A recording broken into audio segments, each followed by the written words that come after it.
Ok, Yo creo que sí. ok, bueno, es buena la idea. Ahora, todo lo que sucede dentro de la prisión terrible amerita que de 1000, 12 redacten. Pareciera que no. ¿Quieres decir algo? Yo, bueno, iba a comentar igual sobre la readaptación, que yo creo que la gente que es maldosa, que siempre ha sido maldosa, yo creo que siempre lo va a hacer, y los que han caído a prisión por delitos así, por un robo, a lo mejor necesidad o algo así, yo creo que esas personas son las que, yo creo que no es tanto como una readaptación, sino que no lo vuelven a hacer por lo vivido ahí. Yo creo que las personas que desde chicos siempre han ido haciendo maldades, yo creo que no pueden tener readaptación. Ok, maldosos. ¿Cómo es un maldoso?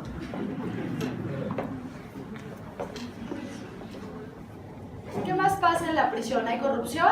Sí. ¿Hay abusos? Sí. ¿Violación de derechos fundamentales? Sí. Bueno, como todo eso ya lo saben, no vamos a hablar de eso. No, porque ya lo saben. Vamos a hablar desde otro enfoque de la prisión. Y tendríamos que remontarnos a una pregunta fundamental. ¿Desde cuándo existe la violencia? Existe desde toda la vida. La pregunta es ¿por qué? La violencia existe, o una de las explicaciones más sólidas que hay en torno al surgimiento de la violencia, es que se da como una forma y un instinto de supervivencia. Si una persona nos genera algún daño, nuestra reacción natural va a ser defendernos, ¿no? Eso es algo natural. Inclusive los psicólogos dicen que cuando sufrimos una agresión y no tenemos una reacción inmediata, algo anda mal con esa persona, porque es un instinto absolutamente natural.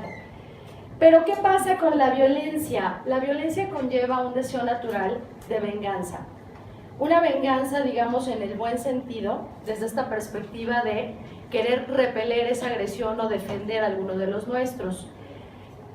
Con el surgimiento de la violencia, René Girard, por ejemplo, dice que la venganza es lo más cercano a la idea de justicia que se tenía.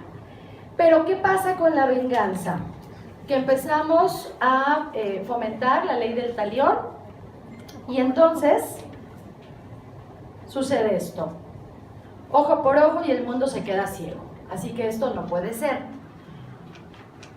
Girard ha analizado muchísimo el tema desde una perspectiva antropológica y él explica que la venganza personal se empieza a volver una venganza que se colectiviza y entonces son grupos los que empiezan a decidir en qué casos ejercer una venganza, esta venganza colectiva, y en qué casos no.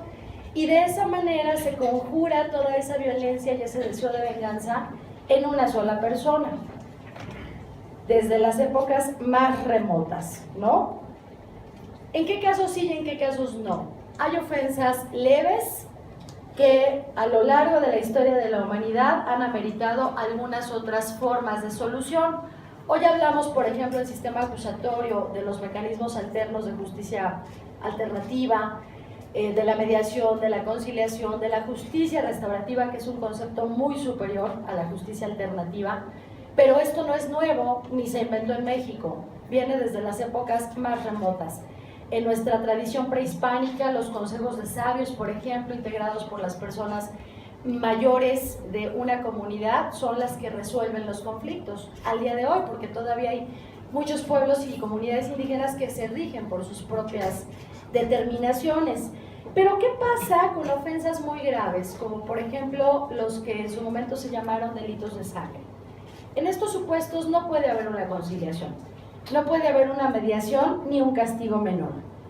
Entonces, en estos supuestos se amerita un sacrificio, tanto antes como ahora, ¿no? Aquí, por ejemplo, tenemos la imagen de una persona que fue linchada y quemada viva, como en la Edad Media, pero esto sucedió el año pasado en Ecatepec.